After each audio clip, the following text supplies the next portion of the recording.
श्री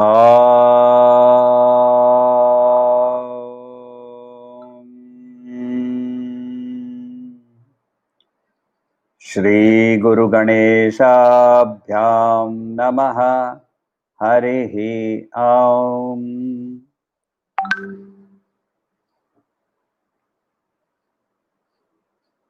स्वाध्याय सेशन 103 में आपका स्वागत है। और अभी हम मेडिटेशन प्रैक्टिसेस के बारे में कर रहे थे, एक्सरसाइजेस बढ़ा रहे थे। तो एक पहला तो है कि एज यूजुअल आपको यदि कहीं कोई भी सवाल पूछना हो तो प्लीज़ चैट बॉक्स में पूछ लीजिए, जवाब देने की ज़रूर कोशिश करूँगा। और कुछ लोगों ने मुझे मैसेज किया है जिसमें उन लोगों ने मुझे ग्रंथ, कौन से ग्रंथ की अध्ययन करनी चाहिए या प्रकरण ग्रंथ क्या होता है, इसके बारे में पूछा है, तो उसके बारे में थोड़ी सी बात कर लूँगा। सो नंबर 1, अभी तक हम लोग जो कर रहे थे 1 घंटे की बैठकर, एक जगह पे बैठकर अभ्यास थी, जिसके अंदर में उसको 4-15 मिनट के भागों में विभाजित किया गया था। दूसरा, उसके अंदर में एक एडिशन किया गया था कि during the day at any point of time while working 5-5 minute के 3 बार एक्सरसाइज करना कि हम अपने ब्रेथ को वॉच कर सके, हम अपने सोहम ब्रीदिंग पे कंसंट्रेट कर सकें।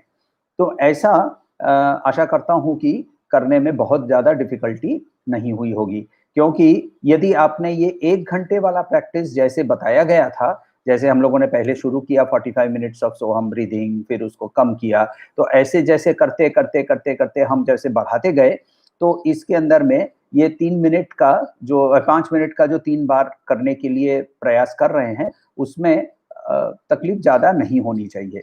सो आई एम अज्यूमिंग कि उसमें तकलीफ ज्यादा नहीं हुई है, क्योंकि उसके बारे में बहुत ज्यादा प्रश्न मुझे नहीं आए हैं। कुछ लोगों ने कहा है कि ये 3 नहीं, मैं 6-7 बार कर लेता हूँ या कर लेती हूँ, ये सही है क्या? 100% 3 तो मिनिमम गारंटीड वाला जो जो लिमिटेशन होता है ना, मिनिमम कंडीशन, तो वो है, वो था। अब यदि आप उससे ज्यादा कर सकते हैं, आप उसके ज्यादा, उसके लिए आपका मन उसी तरफ आपको खींचता है, तो उसमें कोई प्रॉब्लम नहीं है।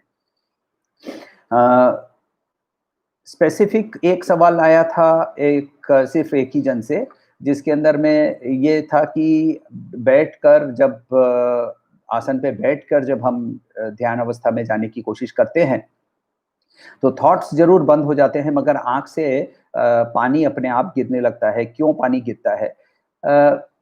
मुझे नहीं पता आप लोगों को किसी को ये अनुभव हुआ है कि नहीं। कभी अपने कोई भी इष्ट देव की या इष्ट जो भी मूर्ति है, इसके मंदिर में, कोई पावरफुल मंदिर में आप चले जाइए, और वो मंदिर में जब वो मूर्ति के सामने खड़े होते हैं, अचानक से कोई कारण नहीं है, मगर आंख से पानी गिर जाते हैं।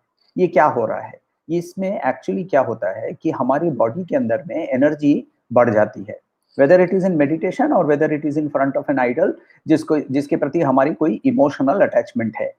तो इन दोनों केसेस में हमारे बॉडी के अंदर में जो एनर्जी बढ़ जाती है, वो एनर्जी को आउटलेट चाहिए, क्योंकि एनर्जी एक चीज है जो हर समय फ्लो करती है। Energy can not stand in one place.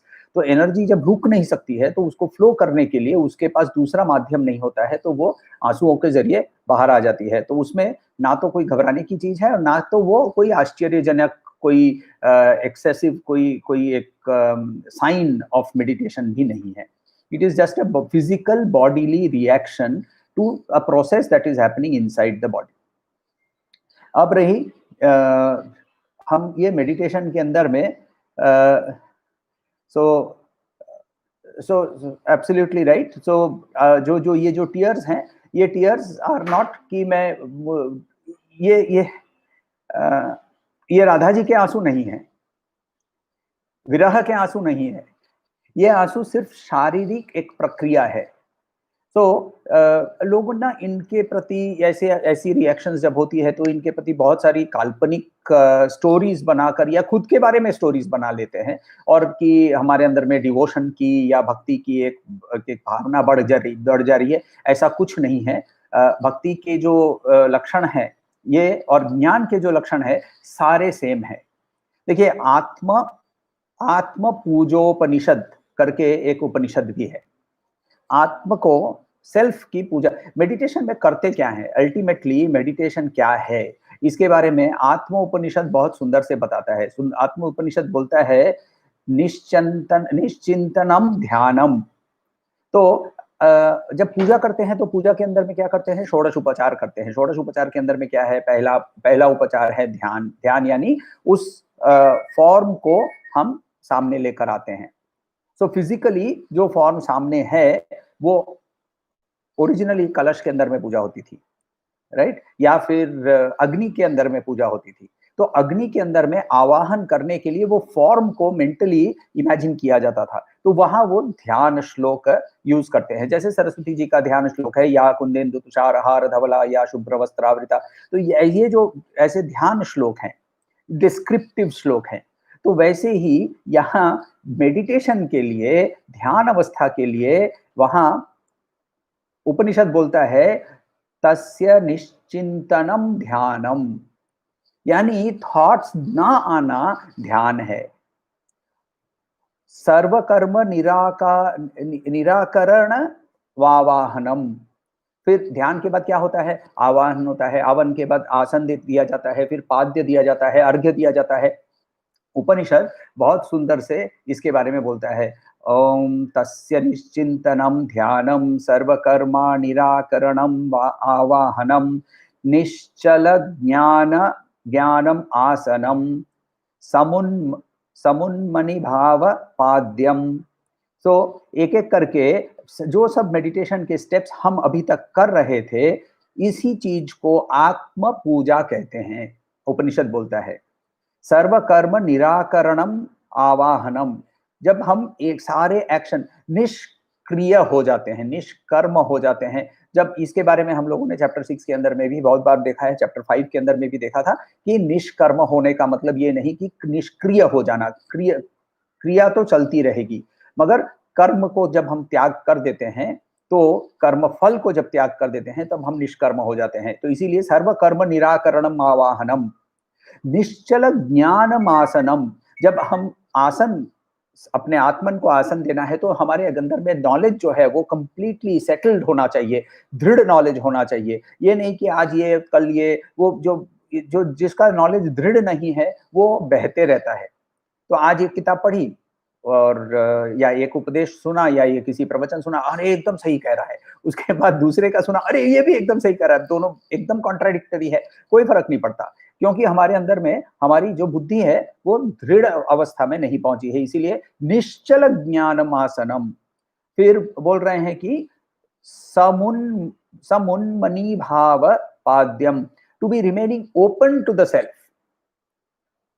तो हम अपने शरीर को, जो बॉडी माइंड इंटेलेक्ट का लिमिटेशन को जब छोड़ लेते हैं, तब हम समुन्मनी भावम, उन्मनी भावम, स उन्मनी भाव पाद्यम, पाद्य देना। अर्घ्यम क्या है, सदा मनस्कर्मम अर्घ्यम, continuous undivided attention towards the self. अब ये, और फिर उसके बाद जब उनको आचमन देना है, जो भी हम जब देवता को आवाहन करते हैं तो बोलते हैं सदा दीप्तिर आचमनीयम। इस जो सेल्फ की ब्रिलियंस से जब हम अपने आप को प्रज्वलित समझते हैं, देखते हैं, तब इसको हम बोलते हैं कि आचमन दे रहे हैं। वराकृति प्राप्ति स्नानम, जब हम सेल्फ के साथ मर्ज कर जाते हैं, जब अपने आप को रिकॉग्नाइज कर जाते हैं, तो इसको स्नानम, क्योंकि हम अब शरीर नहीं रहा, वो पूरा it has been based by the self. तो ऐसे करके आत्म पूजोपनिषद बहुत क्लियरली डिस्क्राइब कर रहा है कि हमारे अंदर में जब हम बढ़ते जा रहे हैं मेडिटेशन के स्टेप्स में, तो ध्यान अवस्था की जो पूजा है ये ऐसी है।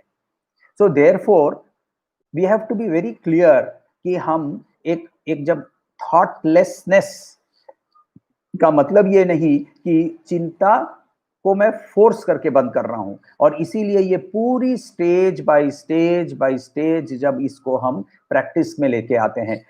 अनदर बिग वार्निंग, 4 हफ्तों के अंदर में जिस अवस्था की, स्टेज की, जिस डिस्क्रिप्शन जो मैं कर रहा हूं, ये नॉर्मली 2 या 3 साल के बाद आती है। हम लोग अभी फास्ट ट्रैक पे कर रहे हैं, सब कुछ आजकल फास्ट हो जाता है ना, कम्युनिकेशन फास्ट हो गया है, रास्ते में गाड़ी वो चलती है, फास्ट चलती है, जहाँ रास्ते सही हो तो वहाँ। और तो और हमारे नीड्स भी वैसे ही है, अब भी चाहिए। तो वैसे ही मेडिटेशन के अंदर में भी फास्ट ट्रैक, मगर मेडिटेशन में अनफॉर्चुनेटली फास्ट ट्रैक नहीं होता है। जब तक stage 1 45 minutes of sitting in one place और सोहम की ब्रीदिंग को जब तक हमारे वश में नहीं होती है, उसके नेक्स्ट स्टेज पर जाने से आगे नहीं बढ़ा जाता है। So that is as far as the पिछले जो हम लोगों ने जो जितने सारी एक्सरसाइजेस की थी, इसके ऊपर की डिस्क्रिप्शन या उसके ऊपर की बातें। आगे जब हम बढ़ने जा रहे हैं, आगे जब हम चलने जा रहे हैं, तो ये हमारे 1 घंटे की जो प्रैक्टिस है, इसके अंदर में थोड़ी सी अब बदलाव लाने की कोशिश करेंगे। यदि 15 मिनट की प्रैक्टिस सही से आपने 1 हफ्ते से की है और उसमें आपको ये सारी जो हम जो अभी जो डिस्क्रिप्शन कर रहे थे कि थॉटलेस माइंड हो रहा है, या फिर जब हम उसको एक पॉइंट पे सोहम की ब्रीदिंग पे कंसंट्रेट करने को बोल रहे हैं, तो वहां से वो विचलित नहीं हो रहा है, वैसी अवस्था यदि हम पहुंचे हैं, तो वहां से हम अब आगे बढ़ेंगे। तो आगे बढ़ने के पहले अनाउंसमेंट भी कर देता हूं कि सोमवार से 4:15 बजे से हमारे क्लासेस शुरू होंगे और कोशिश करूंगा कि 5 बजे तक के अंदर में क्लास खत्म कर लें। कुछ एक दिन हमारे क्लासेस 5 बजे से थोड़ा ज़्यादा चल जाएंगे, क्योंकि कुछ लोग जो हैं वो उनके अंदर में हमें डिस्क्रिप्शन या हमें उसके बारे में बातें ज़्यादा करनी पड़ सकती है, क्योंकि उसको समझने में कभी-कभी तकलीफ होती है। दूसरा, आप कुछ लोगों ने मुझे सवाल पूछे हैं कि हम कौन-सी किताब पढ़ें या हम कौन-सी ग्रंथ का अध्ययन करें। तो इसके अंदर में पहला मैं ये रिक्वेस्ट करूँगा कि सब प्लीज़, पहली चीज़ जो है वो है कि हम भगवद गीता का ही अध्ययन सही तरीके से करें। क्यों? क्योंकि भगवद गीता का ही हम जब अध्ययन ऐसे फुल फ्लेजेड एक-एक श्लोक करके कर रहे हैं, तो ये हमारे लिए श्रवण का एक माध्यम बनता है, दोनों आपके लिए और मेरे लिए भी। मैं बोल रहा हूँ, आप सुन रहे हैं, ऐसा है ही नहीं। ये तो मैं बार-बार पिछले बार जब हम लोग कर रहे थे 1 से चैप्टर 6 बार-बार बोल चुका हूँ कि इस सीरीज के दौरान मेरी खुद की नॉलेज, मेरी खुद की मनन ज़्यादा बढ़ी है और therefore I am very grateful कि ये मुझे अपॉर्चुनिटी मिल रही है।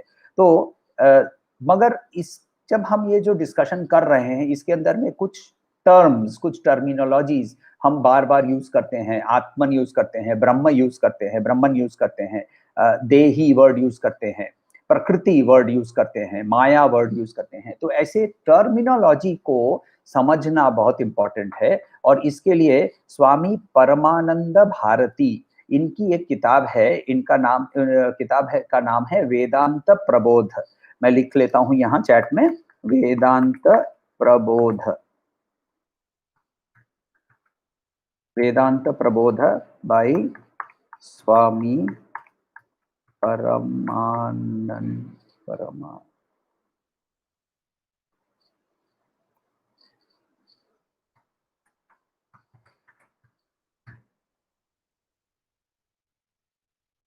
श्रृंगेरी के जो जगत गुरु हैं, वह श्रृंगेरी शंकर मठ के जो जगत गुरु हैं, उन्होंने स्वामी परमानंद जी को संन्यास दीक्षा दी थी और उन्होंने वेदांत के ऊपर में बहुत सारी किताबें लिखी हैं। इनके अंदर में ये वाली जो किताब है वेदांत प्रबोध, जो ये है, ये बहुत सरल भाषा में, बहुत इजीली, इंग्लिश में है, बहुत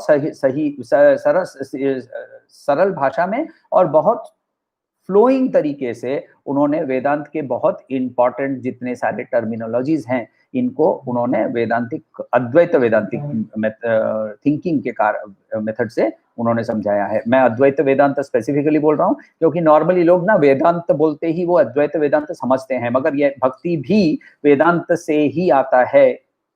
सो भक्ति वेदांत से अलग नहीं है, वो भी वेदांत से ही आता है, तो इसीलिए वो भी वैदिक ही है।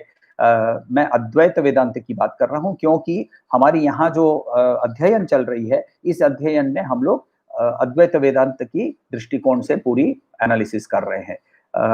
आपको यदि किस भगवत गीता की किताब के बारे में बताएं तो भगवत गीता की किताब के अंदर में मैं पर्टिकुलरली 2 किताब फॉलो करता हूँ। दोनों बहुत इजीली अवेलेबल हैं। एक है स्वामी चिन्मयानंद जी की गुरुदेव की किताब है जो उन्होंने कमेंट्री लिखी है ऑन भगवत गीता, और दूसरी है कि जो स्वामी गंभीरानंद रामकृष्ण मिशन के स्वामी गंभीरानंद, उन्होंने बहुत सारी किताबें, महान पंडित थे और उन्होंने बहुत सारी किताब लिखी हैं। उनके अंदर में उन्होंने मधुसूदन सरस्वती जी करके एक महान सन्यासी रहे हुए हैं। मधुसूदन सरस्वती जी जो हैं उनको वो अद्वैत वेदांती थे और उनको राजा क्या बोलते, राजा नहीं बोलते, क्या बोलते उसको, जो भी अकबर के तक उसको एक्सेस था और उन्होंने उस समय नागा सन्यासियों को एकत्रित करके उनको प्रोटेक्शन फॉर हिंदूज के लिए उन्होंने उनको झुंडों में या गोष्ठियों में बांधा था। तो इसके लिए Madhusudan Saraswati is fairly famous. However, in his later life he was unsatisfied with his own progress, तो फिर वो वृंदावन शिफ्ट हो गए और वृंदावन में उन्होंने बाकी उन्होंने लाइफ उन्होंने भक्ति मार्ग में निकाली। खैर मधुसूदन सरस्वती जी ने एक टिप्पणी लिखी थी, उसका नाम था गूढ़ार्थ दीपिका। गूढ़ार्थ दीपिका संस्कृत में लिखी हुई है और उसका अनुवाद विथ हिज ओन कमेंटरी स्वामी गंभीरानंद ने एक किताब में की है। काफी मोटी किताब है क्योंकि भगवत गीता भी काफी मोटी एक टेक्स्ट है, तो बहुत डिटेल में उन्होंने इसका अनुवाद किया है, उसके ऊपर उन्होंने टिप्पणी भी लिखी है। रामकृष्ण मिशन में आपको ये मिल जाएगा। ये रामकृष्ण मिशन के वेबसाइट के पर से आप ऑनलाइन भी खरीद सकते हैं और इसकी सॉफ्ट कॉपी नहीं है, इसकी ऑनलाइन आपको खरीदनी पड़ेगी। गुरुदेव की किताब की हिंदी में अनुवाद हो चुकी है, तो जिनको हिंदी की किताब चाहिए वो ऑर्डर कर लें, हिंदी की किताब भी आपको मिल जाएगी। आप यदि आपको मैं कंफ्यूज नहीं करना चाहता हूँ, इसीलिए मैं दूसरे बहुत सारे अनुवाद और बहुत सारे दृष्टिकोण हैं और इसीलिए उनको मैं इंटेंशनली मैं आपको मेंशन नहीं कर रहा हूँ, क्योंकि इस जो स्वाध्याय हम कर रहे हैं इसके अंदर में ये इन दोनों किताबों के ऊपर के भरोसे ही ज्यादातर हम आगे बढ़ने की कोशिश कर रहे हैं। तो ये हो रहा पहली किताब के बारे में। दूसरा मैंने आपको बताया कि वेदांत प्रबोध, ये किताब आप जरूर पढ़ें। ये तो आवश्यक है, ये इसको यदि पढ़ेंगे तो आपको बहुत सारे टर्मिनोलॉजी, बहुत सारे, जैसे हम लोग जब आगे बढ़ेंगे तो आप देखेंगे कि हम चैप्टर 8 में जब हम जाएंगे स्पेशली, तब वहाँ हम लोग टर्म्स यूज करेंगे, अध्यात्म, अधिदैविक, अधियज्ञ, वैश्वानर, प्रकृति, माया, ऐसे सारे टर्म्स आएंगे और इन टर्म्स को थोड़ा सा यदि अध्ययन करके आगे जरूर स्वाध्याय के समय इनका एक्सप्लेनेशन जरूर करने की कोशिश करूंगा। मगर इनको यदि आपने अध्ययन किया होगा तो प्रश्न जो है वो परिप्रश्न बन जाएगा, तो इसीलिए परिप्रश्न बनने से सबके लिए हमें प्रोग्रेस होना इजी होता है। तो हाँ, किसी ने ओम तंत्र सत लिखा है, तंत्र सत है कि नहीं पता नहीं, तत् तो सत है ही। तो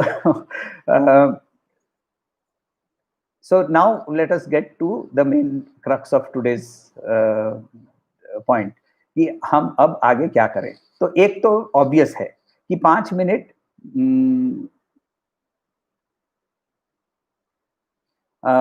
वेदांत प्रबोध का हिंदी शायद नहीं है।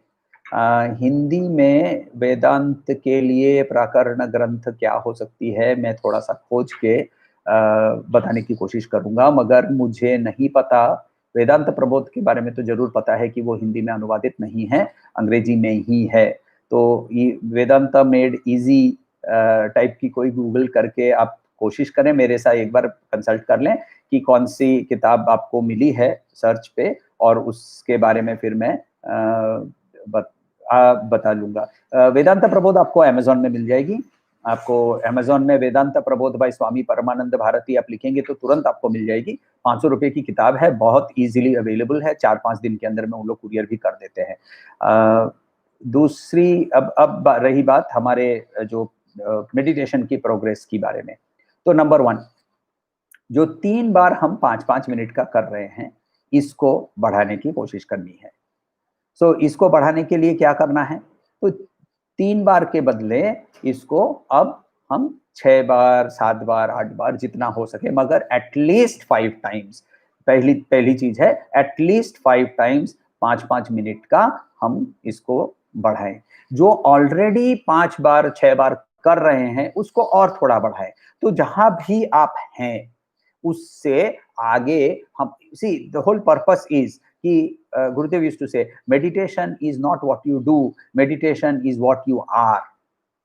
यानी हमारी डेली लाइफ के अंदर में भी हम कंटिन्यूअसली कनेक्टेड युक्त श्री कृष्ण यूज करते हैं ये वर्ड युक्त तो हम कंटिन्यूअसली युक्त रह सकें इसके लिए हमें ये जो प्रैक्टिस है इसको बढ़ाते रहना है और ये युक्त तभी नहीं रहते हैं जब हमारा मन इधर उधर भटकने लगता है क्योंकि जैसे ही वो इधर उधर भटकता है तो वो काम प्रोड्यूस करता है या फिर क्रोध प्रोड्यूस करता है तो काम और क्रोध के अंदर में कामो करशित मन्युरा करशित साल के अंत में एक बार जब उपाकरण होता है ना जब जनेऊ बदलने की प्रक्रिया होती है तो कामो करशित मन्युरा करशित मैंने पाप किया काम के कारण मैंने पाप किया क्रोध के कारण करके उसके मुक्ति नहीं मिलती है मन को भी देखिए सॉरी बोलना is a acceptable only when there is a change in behavior.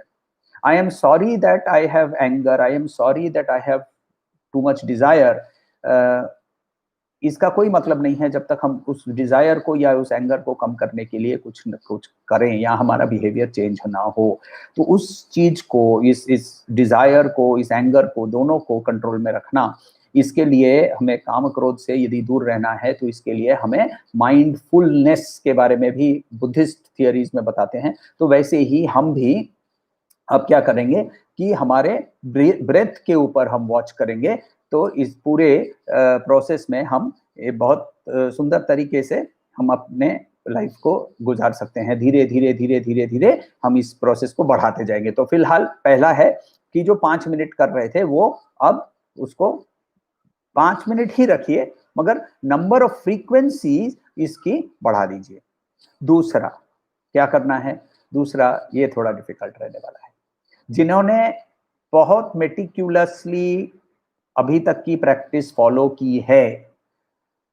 उनके लिए शायद उतना डिफिकल्ट नहीं होगा मगर यदि आपने मेटिकुलसली प्रैक्टिस फॉलो नहीं की है तो ये वाली स्टेप करनी ही नहीं है क्योंकि ये स्टेप इजीली नहीं आएगी अब 45 मिनट्स आंख बंद करके एक जगह में जहां बैठेंगे ना तो सोहम करेंगे ना तो कोई थॉट आने देंगे थॉट्स को जोर करके नहीं कुछ नहीं आंख बंद करके 45 मिनट्स एक लगातार 45 मिनट्स अब थॉटलेस स्टेट में बैठने की कोशिश करेंगे ऑब्वियसली हमारा माइंड उतना ट्रेंड नहीं है तो और मैंने तो यह कहा ना कि मैं तो बार बार बोलता हूं कि 84 लाख योनीज एंड इन ईच योनी पॉसिबली 3 4 5 टाइम्स तो हमने कुछ मिलियंस ऑफ इयर्स की ट्रेंड माइंड को लेकर यहाँ बैठे हैं जिसका ट्रेनिंग क्या है बाहर की ओर घूमना उसको एक लाइफ टाइम के अंदर में ट्रेन करके एक लाइफ टाइम नहीं ये तो हम लोग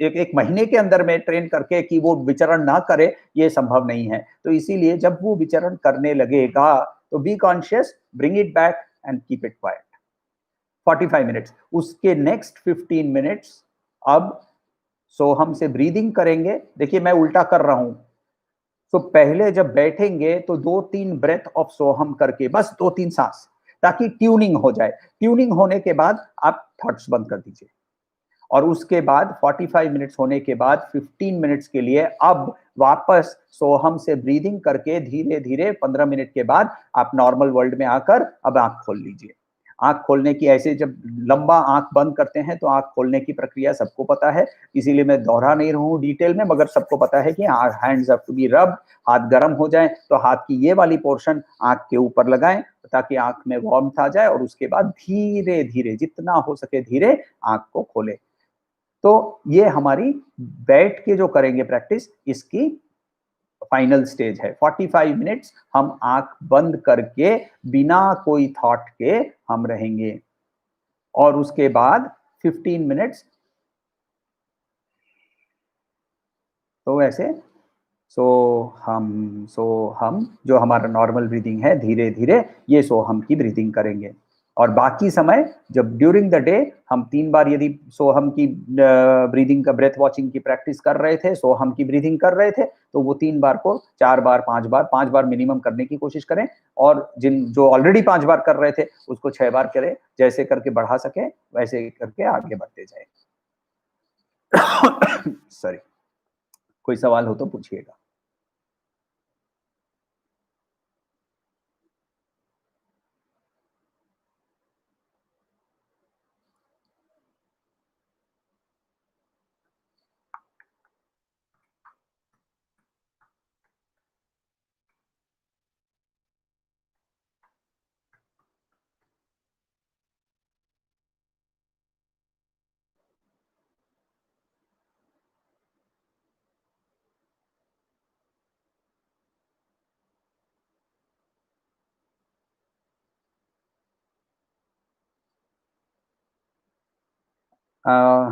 आई थिंक वेदांत प्रबोध की मैं अभी वाइल वी वर टॉकिंग मैं गूगल में सर्च कर रहा था।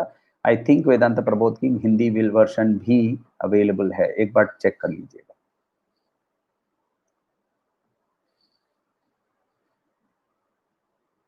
कोई सवाल नहीं हो तो हम लोग अभी अगले सोमवार को यानी परसों 4:15 बजे मिलेंगे और चैप्टर 7 की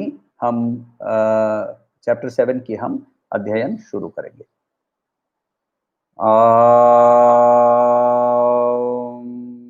शांति शांति शांति।